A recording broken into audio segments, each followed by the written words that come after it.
Genesis chapter 26.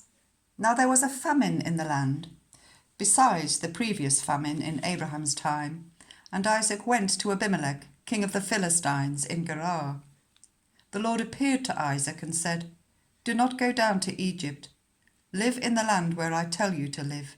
Stay in this land for a while, and I will be with you and will bless you. For to you and your descendants I will give all these lands, and will confirm the oath I swore to your father Abraham. I will make your descendants as numerous as the stars in the sky, and will give them all these lands. And through your offspring all nations on earth will be blessed, because Abraham obeyed me and did everything I required of him, keeping my commands, my decrees, and my instructions." So Isaac stayed in Gerar.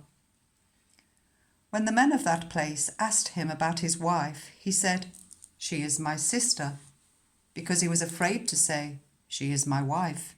He thought, "The men of this place might kill me on account of Rebekah, because she is beautiful."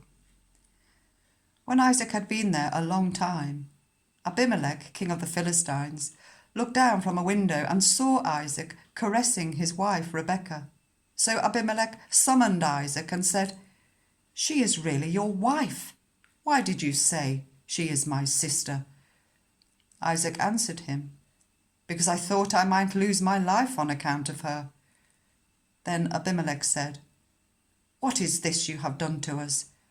One of the men might well have slept with your wife, and you would have brought guilt upon us."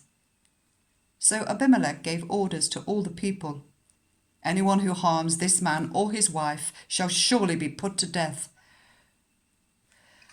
Isaac planted crops in that land, and the same year reaped 100-fold, because the Lord blessed him.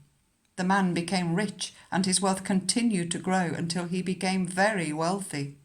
He had so many flocks and herds and servants that the Philistines envied him.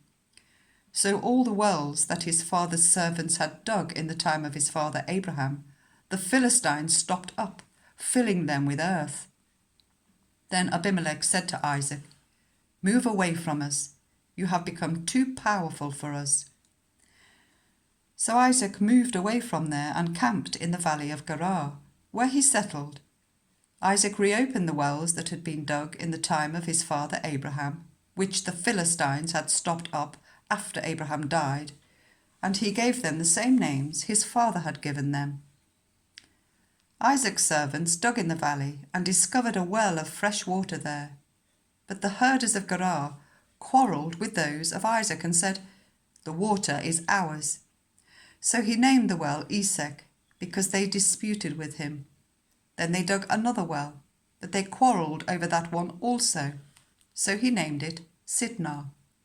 He moved on from there and dug another well, and no one quarrelled over it.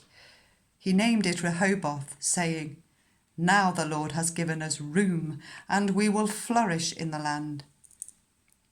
From there he went up to Beersheba. That night the Lord appeared to him and said, "I am the God of your father Abraham.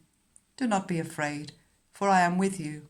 I will bless you, and will increase the number of your descendants, for the sake of my servant Abraham." Isaac built an altar there, and called on the name of the Lord. There he pitched his tent, and there his servants dug a well. Meanwhile, Abimelek had come to him from Gerar, with Ahuzath, his personal adviser, and Phicol, the commander of his forces. Isaac asked them, "Why have you come to me, since you were hostile to me and sent me away?" They answered, "We saw clearly that the Lord was with you, so we said, 'There ought to be a sworn agreement between us and you. Let us make a treaty with you, that you will do us no harm, just as we did not harm you, but always treated you well and sent you away peacefully. And now you are blessed by the Lord.'" Isaac then made a feast for them, and they ate and drank. Early the next morning, the men swore an oath to each other. Then Isaac sent them on their way, and they went away peacefully. That day Isaac's servants came and told him about the well they had dug. They said, "We found water." He called it Sheba, and to this day the name of the town has been Beersheba. When Esau was 40 years old, he married Judith, daughter of Biri the Hittite, and also Basemath, daughter of Elon the Hittite. They were a source of grief to Isaac and Rebekah.